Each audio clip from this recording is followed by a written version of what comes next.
FM. Isa na siguro ako sa mga maswerteng tao na hindi bukas ang tinatawag nating third eye. Hindi rin ako lapitin ng mga paramdam. Kaya bata pa lang ako, hindi na ako naniniwala sa mga multo. Alam ko na marami ang kokontra sa akin. Pero naniniwala kasi ako na kapag namatay ang isang tao, namatay na talaga siya. Wala na sa mundo. Kaya hindi ako nagpapaniwala sa mga gumagalang kaluluwa o kung ano pa man. Pero hindi ko naman inakala na darating ako sa punto ng buhay ko na magagawa kong questionin ang paniniwala kong yon. Hello mga idol, tawagin niyo ako sa pangalang Jessa. 40 years old at mula sa Las Piñas. 20 years old pa lang ako noong magdesisyon ako magpakasal sa boyfriend kong si Jeric. Nagbuntis at mas lalong naging masaya ang buhay namin. Sa loob ng 15 taon, wala na akong nahiling pa dahil para bang perpekto ang lahat sa akin. Meron akong magandang trabaho, may mapagmahal na asawa at mabait na unika iha. Pero kaagad din yon sinubok ng panahon. Year 2015 noong ma-diagnose si Jeric ng lung cancer stage 3. Huli na nang nalaman namin ang kondisyon niya. At dahil doon, mabilis na humina ang katawan niya. Ginawa namin ang lahat para gumaling siya. Pero siguro nga, yun talaga ang pinlano ng Panginoon sa buhay ng asawa ko.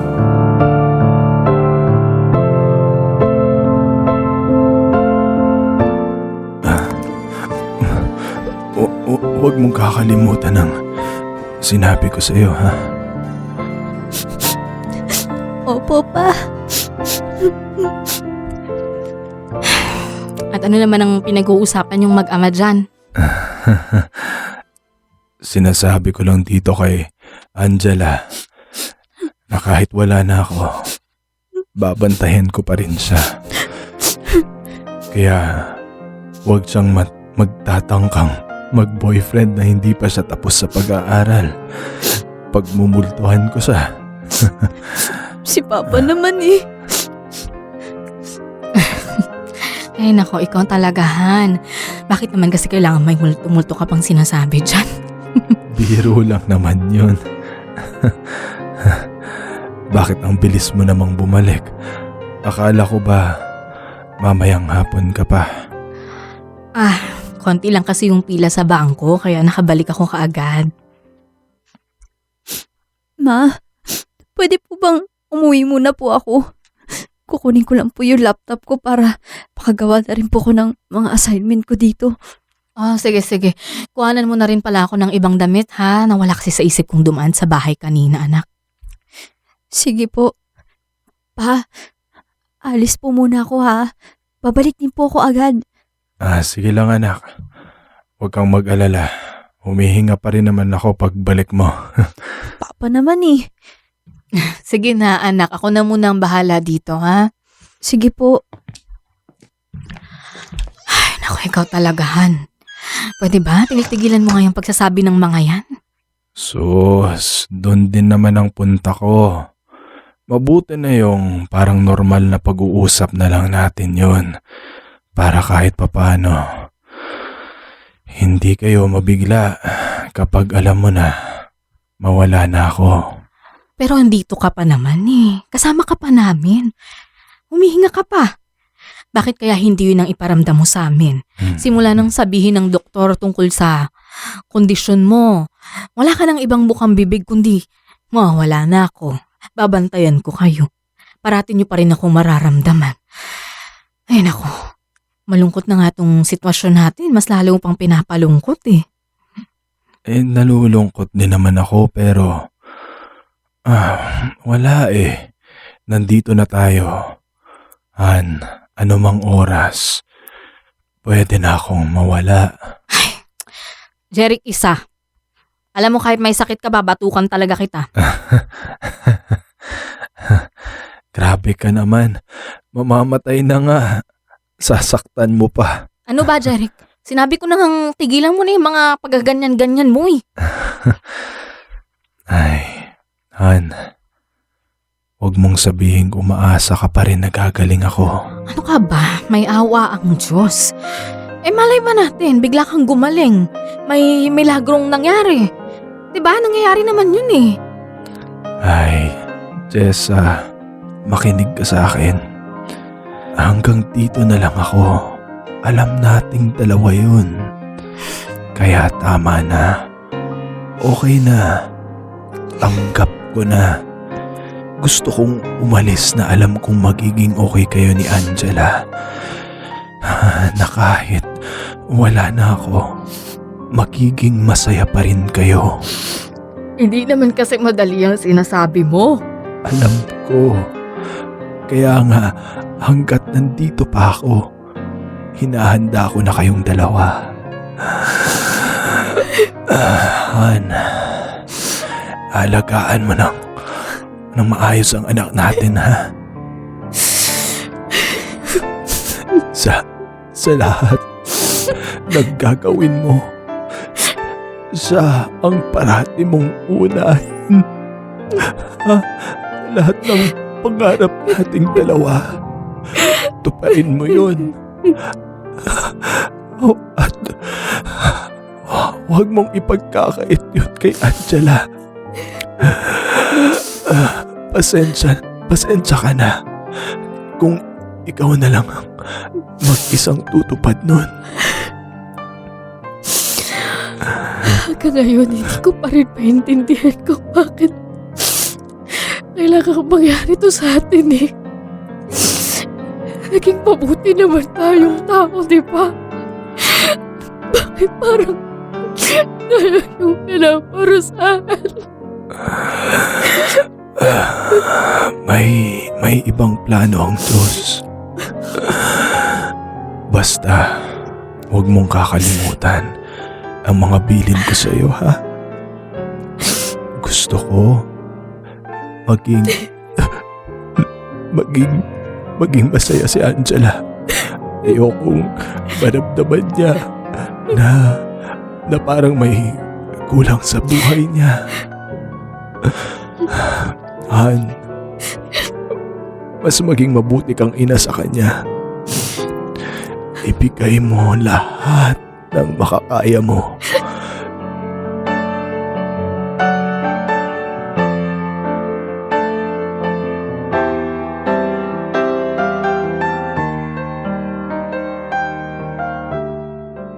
Mga idol, ilang linggo lang ang lumipas, ay tuluyan na nga na maalam sa amin si Jeric. Saglit lang ako nagluksa dahil syempre, meron akong anak na binubuhay. Kailangan kong maging matatag dahil ako lang naman ang pwedeng kapitan ni Angela. Napuno na lungkot ang buong 1 taon ng buhay ko. Sa bahay at trabaho lang umiikot ang mundo ko. Pasalamat na nga lang dahil matalinong bata si Angela at naintindihan niya ang pinagdadaanan ko. Pagkatapos ng taong yon, may bagong dumating sa buhay ko. Si Nimuel. Mabait, sweet at higit sa lahat tanggap niya ang pagiging single mother ko. Yun siguro ang naging dahilan kung bakit mas lalong lumambot ang puso ko sa kanya. Para kasing naghahanap ako ng taong tatanggap at magmamahal sa akin ng buong buo.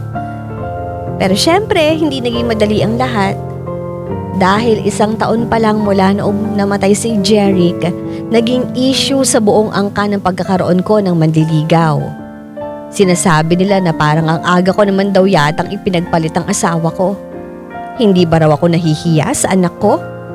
At bakit parang mawawalan daw ako ng lalaki dahil nagmamadali akong magka-boyfriend?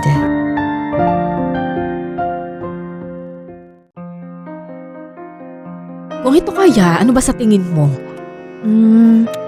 Masyado yatang sexy yan, ma. Wag yan. Oy, sige, ikaw na nga ang pumili. Sige po. Kung ito na lang kaya, ma. Hindi masyadong sexy pero elegante. Ayan, sige, gusto ko yan, nak. Diba? Sa kabagay sa'yo, ang puti. Mas umaangat yung kaputian mo. Ay, sige. Tamang-tama. Pride detergent ang ginamit ko dyan, kaya di lang puti. Kisla puti pa. Ilagay ko na po dito sa kama. Sige. Thank you, baby. Ay, nasan ba yung red lipstick ko? Alam mo, napapansin ko na parang dumadalas na may nawawala dito sa bahay. Kapag hinahanap ko, hindi ko mahanap. Pag hindi hinahanap, ayan, lilitaw naman. Baka may duwende dito sa bahay. Mag-alay na lang po tayo. Sus, nagpapaniwala ka na naman sa mga ganyan. Ang hilig-hilig mo kasing manood ng mga horror movies. Kaya ayan, kung ano-anong napupulot mo. Pero ma, kayo na po ba ni Tito Nimuel? Ha? Hindi pa. Ano ka ba? Pero kung ganun nga ang mangyari, anak, okay lang ba sa'yo yun? Opo, okay lang naman. Mabait naman si Tito at nakikita kong seryoso siya sa'yo. Ay, nako anak, buti ka pa. Naiintindihan mo ko. Hindi ka tulad ng mga tito at tita mo. Ayan, kung makapagsalita, parang niloko ko naman ang papa mo. Hayaan mo na lang po sila, ma. Mapapagod din yung mga yun sa kakakomment sa buhay natin. Ay, nako, teka, nasan ba kasi yung lipstick ko? Nag-iisa na nga lang yun nawawala pa. Gusto niyo po hiramin niyo na lang po yung akin. Di ba binilhan mo rin naman po ako ng lipstick dati? Ganun na ganun din. Oo nga pala, no. Sige anak, pahiram nga muna ako. Baka malate pa ako sa usapan namin ng Tito Nimuel mo. Sige po, wait lang po ah. Ay, ano ba yan? Napakadami naman talaga nawawala dito sa bahay. Ay, may nag-chat. Siguro si Nimuel na to. On the way na ako sa restaurant. Ay, naku! Ito na pala, on the way na pala siya. Magbibihis na nga muna ako. Teka, sandali. Nasaan yung damit ko? Nandito lang yun sa kama. Ano ba yan? Nasaan na ba napunta? Ma, ito po oh. Ano bang hinahanap niyo? Anak, yung damit ko. Nandito lang yun sa kama, di ba? Paglingon ko, wala na. Saan naman po ba pupunta yun? Ewan ko nga Saan na ba yun? Ma, nandito lang sa ilalim ng kama oh. Paano napunta yan dyan? Baka nahulog. Sabi ko sa'yo may duwende dito eh. Ay, nako, tigil-tigilan mo nga ako sa ganyan. Tulungan mo na nga lang ako dito. Sige po.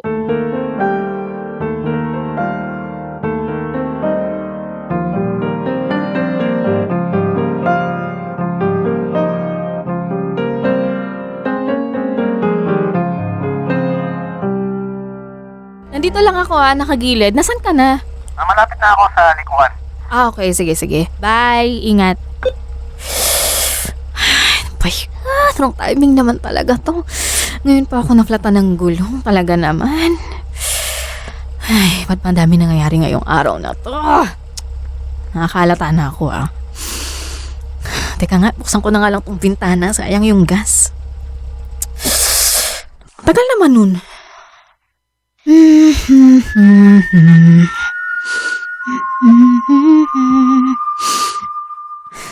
Ano yun? Parang wala namang tao Teka, sandali. Parang pamilyar sa akin yung sipol na yun. Parang... Wait, wala to. Wala akong naririnig. Okay, wala. Wala. Wala to. Jessa. Ano ka ba? Okay ka lang? Ano ba nangyari sa'yo? Hindi, wala. Okay lang ako. Sigurado ka? Oo, wala. Namumutla ka Wala to. Ako na magpapalit ng gulong mo. Teka, nasa na yung spare tire mo? Nandyan sa likod. Okay, sige.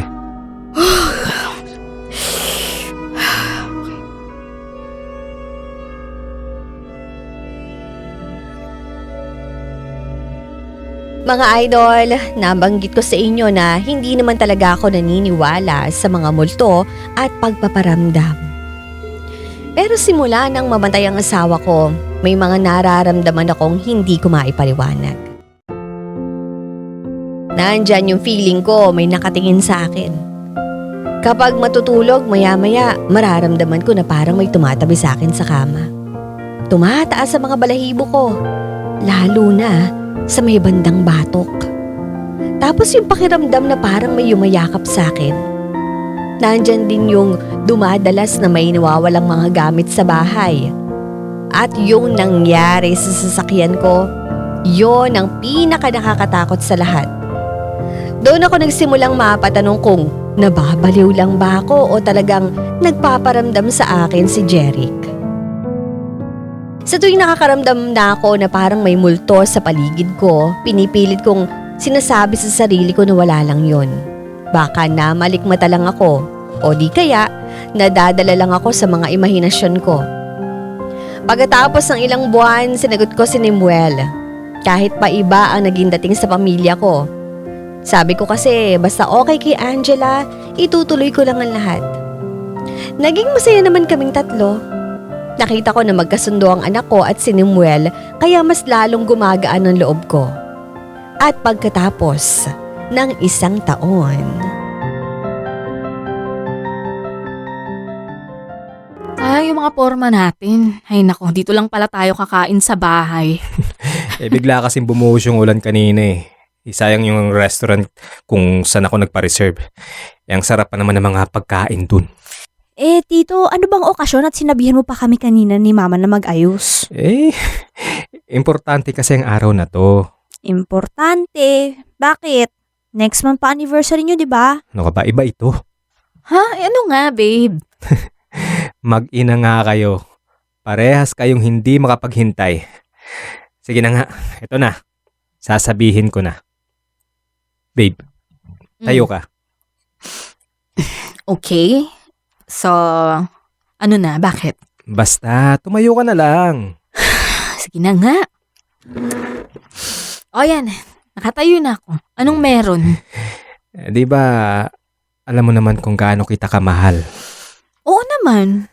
At alam mo rin na wala na akong ibang gustong makasama kundi ikaw. Gusto kitang alagaan at protektahan. Kaya Jessa, kayo ni Angela, gusto kong maging pamilya na tayo. Kaya... Ay, teka lang, anong ginagawa mo? Ba't mong ulo ko? Ano ka ba? Babe,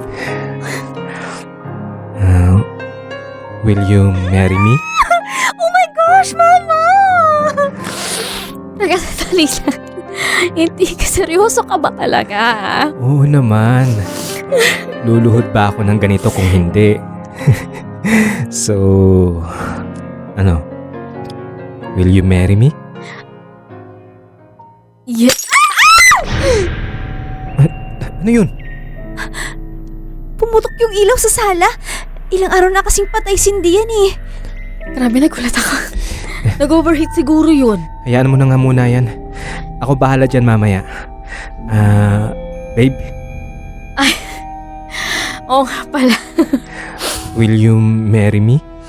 Oo naman, syempre. Ang dami namang commercial. Ano ba? Ayaw yata ng duwende na mag-propose ka, Tito Nemuel. Ay naku, ayang ka na naman sa duwending-duwende mong yan. Hindi. Walang kahit na ano o sino ang makakapigil sa akin na mag-propose sa mama mo. Umuho ko na kasi, Jessa. Oh ha? Oo na nga. Sige na nga. Oo? As in... Oo? Ay hindi, sige, wag na. Hindi, oo nga. Yes! Yes! Yes! I love you! I love you! I love you! I love you too. O, dali, isot mo na yung sing-sing. Ayaw nga pala. Sige. Okay. Teka. Teka nga. Hindi ka siya? Wait. Ipapasok ko ulit, okay? Babe, hindi kasha. Hala, bakit hindi ka siya?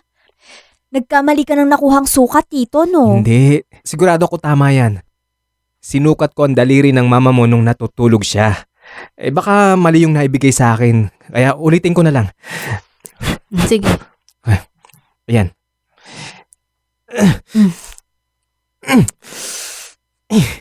Ano pa to? Ayaw talaga eh. Sige babe, okay lang, ha? Nag-guess na rin naman ako sa'yo, kaya okay lang, ha? I love you. I love you too. Ay, wait! Kukunin ko lang yung cellphone ko sa kwarto. Kailangan may picture to. Diyan lang kayo, ha? Bakit kaya hindi nagkasya? Huwag ka mag-alala, babe. Bukas na bukas din, ipapaayos ko to dun sa shop. Dadalhin ko yung kamay mo para sukat na sukat.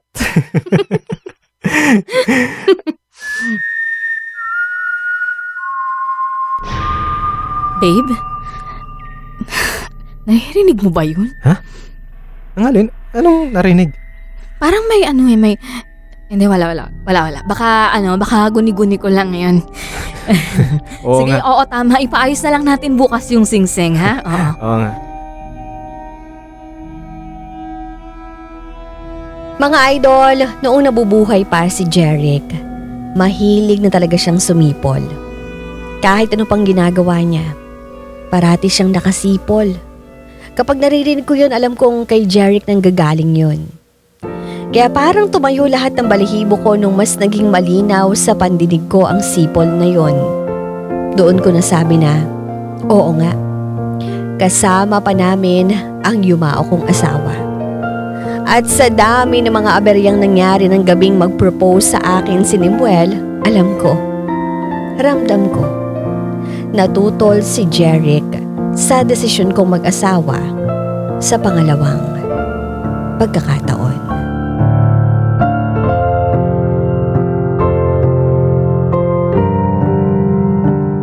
Mga idol, kahit marami ang tumasang kilay sa ibinalita ko, itinuloy namin ni Nimuel ang pagpapakasal. Siyempre, hindi mawawala ang mga pagpaparamdam at aberya sa araw ng kasal namin. Nasiraan ang sasakyan sa daan, muntik nang mawala ang mga wedding rings at kung ano-ano pa. Pero sa bandang huli, nairaos namin ang kasal ng araw na yon. Naging maayos naman ang lahat noong lumipat na si Nimuel sa bahay. Ilang linggo nang wala ako nararamdaman na kahit na ano sa bahay. Kaya sabi ko, mukhang okay na. Mukhang tanggap na yata ni Jeric na meron na akong bagong asawa ngayon. Hanggang isang gabi, merong nakakakilabot na kwento sa akin, si Nimuel. Babe, pakigising naman ako bukas ng mga 5:00. Ba't ang aga naman? Malapit lang naman dito yung office mo, ah. May presentation kasi kami bukas. Kailangan maaga ako sa office. Okay. Sige. Mag-a-alarm na ako, ha? Hindi ka pa ba matutulog? Magsha-shower lang muna ako. Tsaka alam mo naman, di ba? Ang dami-dami kong seremonya sa katawan. Ikaw talaga. Maganda ka na, babe. Okay? Oo naman. Alam ko naman yun. Pero dapat, mas gumanda pa ako, no? Buti na lang naka-white rose papaya soap ako ngayon with vitamin B3 na yon. Kaya papaya puti, papaya fast. Sige na nga. Magpapahinga na ako. Medyo inaantok na rin kasi ako eh. Okay, sige. Shower lang ako, ah. Okay. Sige.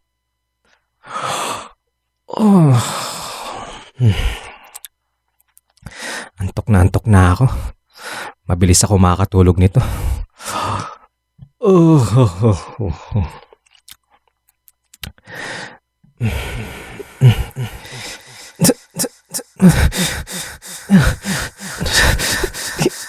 Hindi ako makagalaw.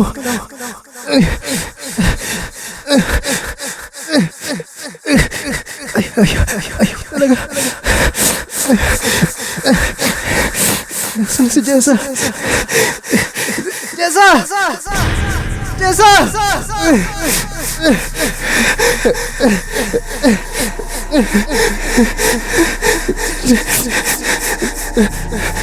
Sino yan?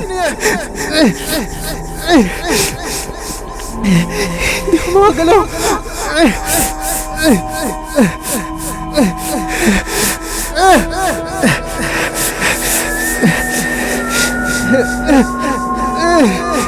Sino yan? Jessa!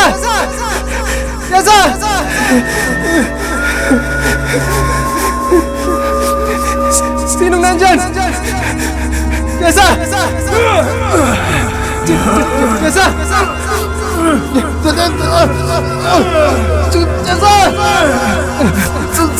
Sino ka? Sino Dito ka!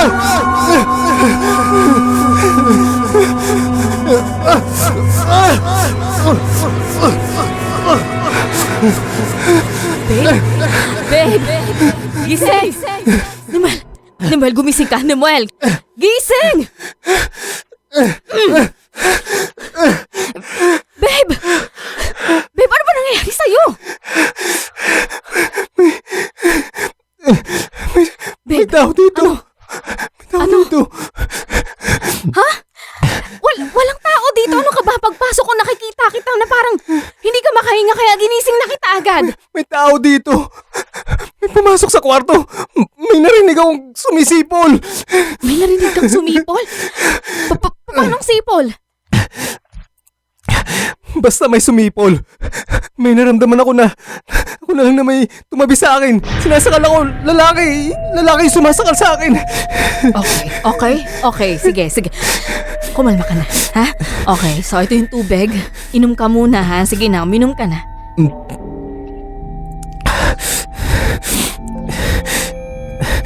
Si Jeric.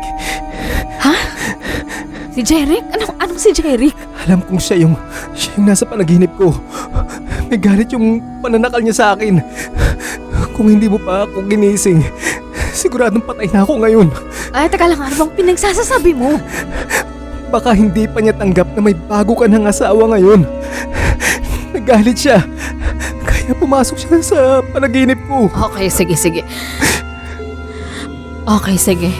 Hinga malalim, relax ka lang, okay? Binungot ka lang, ha? Sige na, tama na. Relax na.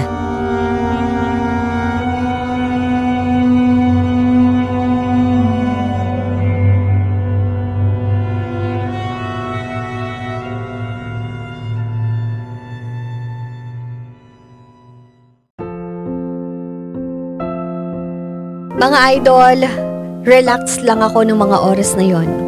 Pero sa loob-loob ko, takot ako. Napaisip ako. Kaya ba talagang gawin yun ng isang namatay na?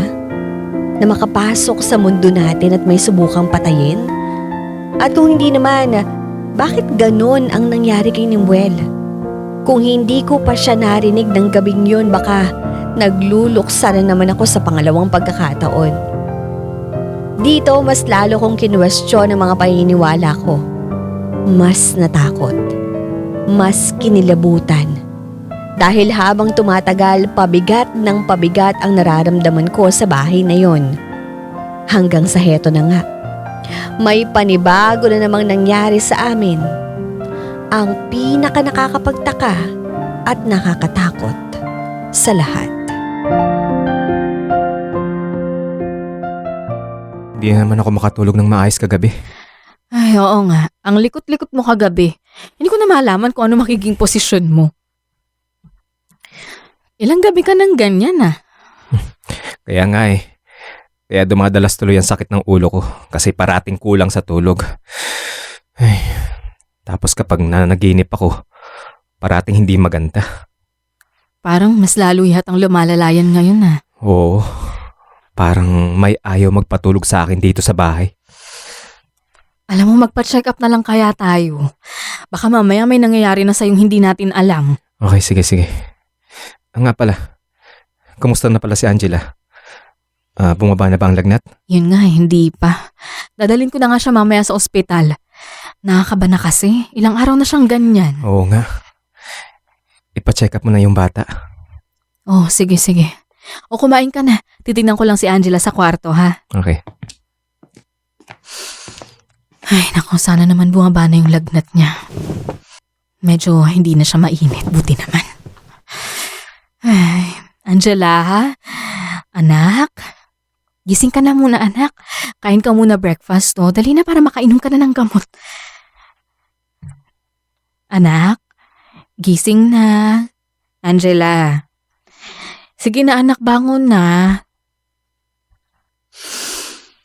Angela, gumising ka na muna.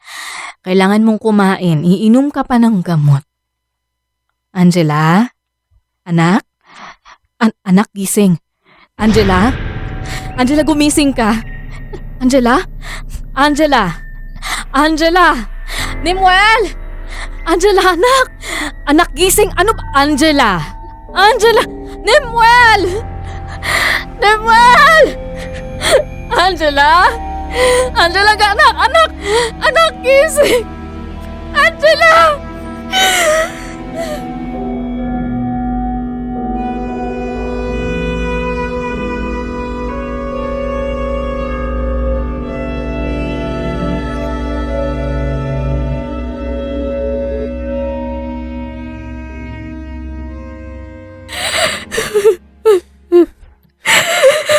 Babe, tama na. Relax ka lang muna, okay?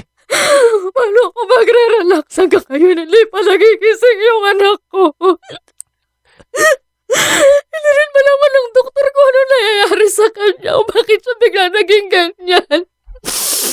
May paano kung hindi na siya magising? Paano ko pati si Angela kunin nila sa akin? Jessa, Hindi ko huwag mong isipin yan. Magiging maayos din ng lahat. Magigising din si Angela. Relax ka lang, okay? Relax lang.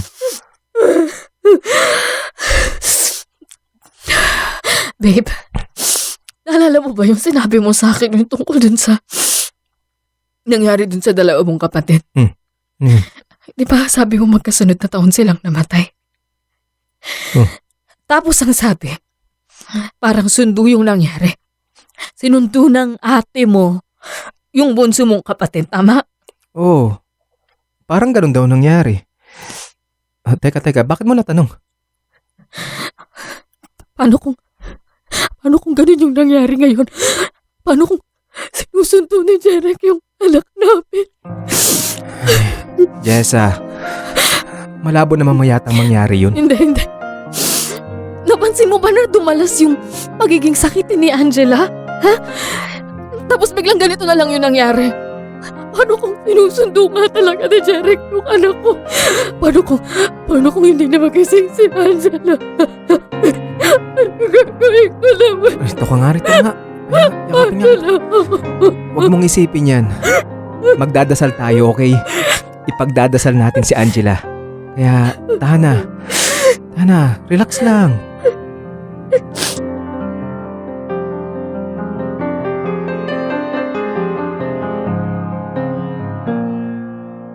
Mga idol, mayat maya ako magdasal ako na sana magising na si Angela.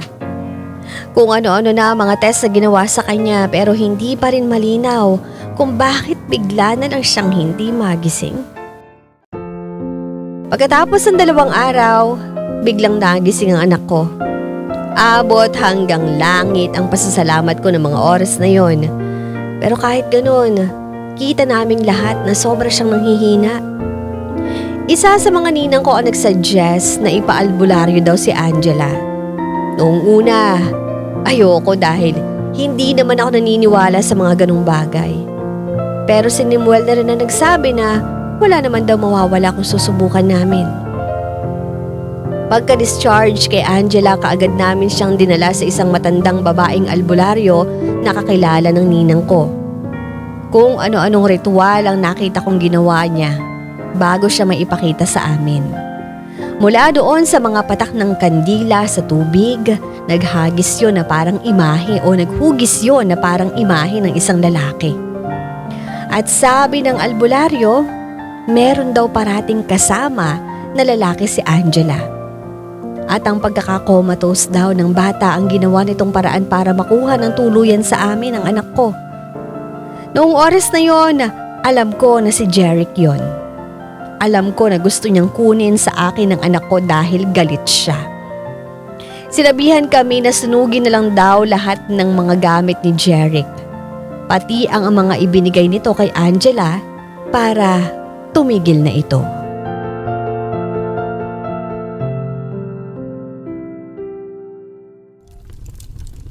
Babe, sigurado ka ba dito sa ginagawa natin? Kailangan ba talaga lahat ng gamit susunugin? Oo, lahat susunugin. Hindi ko alam kung bakit nangyari to eh. Ginagawa ko naman lahat para maging mabuting ina sa anak ko. Bakit may mga ganitong nangyayari? Baka naman kung ano-ano lang ang sinasabi ng albularyo na yun. Nemal, nakita mo, di ba? May imahe ng lalaki. Sino pa ba yun? Hindi si Jeric. Kaya kailangan ng sunugin tong mga to. Ma? Anong ginagawa mo? Bakit mo sinusunog yung mga gamit ni Papa? Para tigilan ka na niya. Hindi naman totoo yung sinasabi ng albularyo na yun eh. Imposible yun, Ma. Paano naging imposible yun? Ilang araw ka nang hindi magising eh. Sige nga, ha? Paano ipapaliwanag yun? Basta alam ko, may napanaginipan ako noon.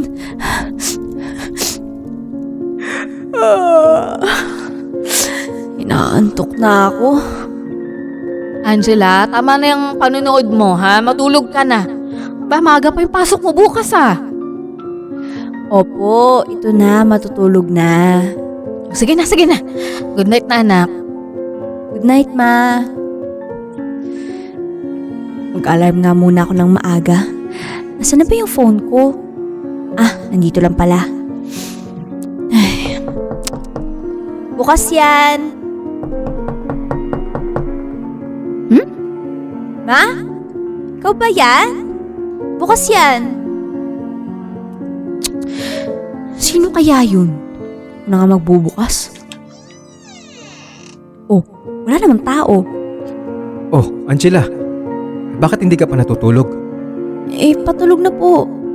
Ikaw ba yung kumakatok sa pinto ko? Hindi. Kakakyat ko lang. Baka iba lang yung narinig ko. Sige pa, matutulog na ako. Good night. Okay, good night. Makatulog na nga lang. Kung ano-ano na yung naririnig ko eh.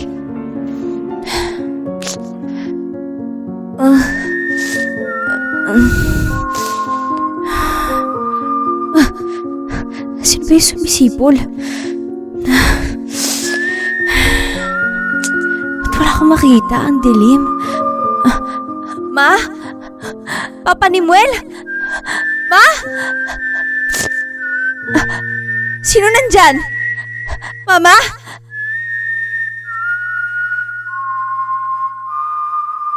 Angela, Papa, ikaw ba yan? anak.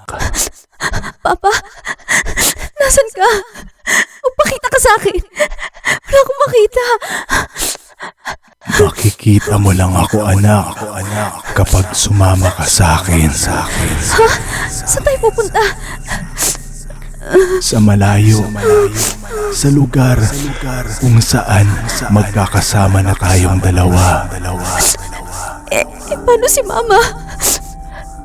Hindi ka na niya mahal. Pinapabayaan ka na niya. Hindi yun totoo. May sarili na siyang pamilya. At hindi ka nakasama doon.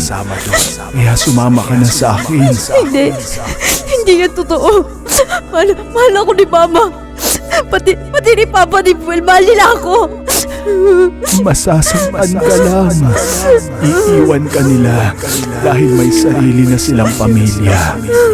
Hindi ka nila mahal. Sumama ka na sa akin, anak. Halika na. Ayoko.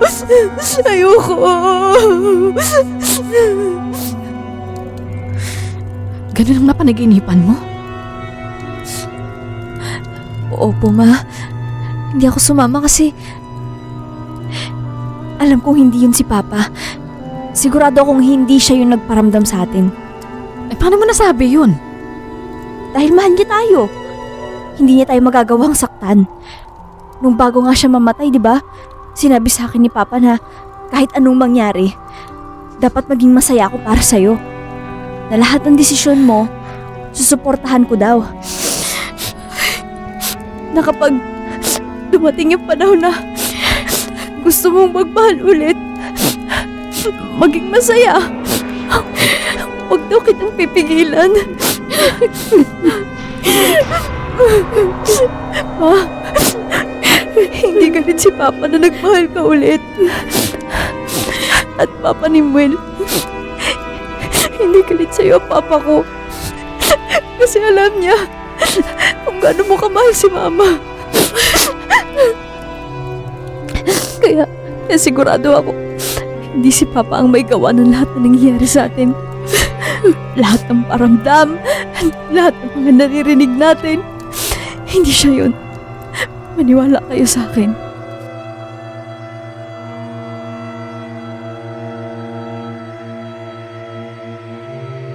Mga idol, nagdesisyon kaming tatlo na magpa-bless sa isang pare na malapit sa amin. Doon naging mulat ang mga mata ko na hindi naman pala talaga si Jeric ang may pakana ng mga pagpaparamdam sa amin, kundi isang demonyo. Isang masamang nilalang na pinipilit guluhin ang mga buhay namin at alisin ang pagmamahal sa pamilya namin. Nagdasal ako noon at humingi ng tawad kay Jeric. Pinagbintangan ko siya sa mga nangyari. Na sa una pala, wala na siyang hiniling kundi ang kaligayahan namin ng mag-ina. Na kahit alam niya na posibleng magmahal ako ng iba, wala pa rin siyang ibang inisip kundi makahanap ako ng taong magmamahal din sa akin ng totoo. Yung pagmamahal na alam kong hiniling din niya na sana mas higit pa sa pagmamahal na ibinigay niya sa akin. Nagdesisyon kami ni Nimuel na lumipat na lang ng ibang matitirhan. Pinaupahan namin ang bahay na yon at sa awa ng Diyos, wala naman daw nararamdaman na kahit na ano ang umupa doon. Sa ngayon, masaya pa rin kami nagsasama. Graduate na ng college si Angela at may maayos ang trabaho. Habang ako, heto, buntis sa pangalawang anak namin ni Nimuel. Totoo man ang mga multo o hindi, isa lang ang tumatak sa isip ko pagkatapos ng lahat ng nangyari. Na talagang gagawin ng isang masamang nilalangan lahat, malihis lang ang mga paniniwala ng tao. Totoo ang mga demonyo, ang mga evil spirit. At madalas, nagpapanggap sila ng mga mahal natin sa buhay. Kaya nasa sa atin na kung magpapadala tayo sa kanila o hindi. Hanggang dito na lang, Jessa.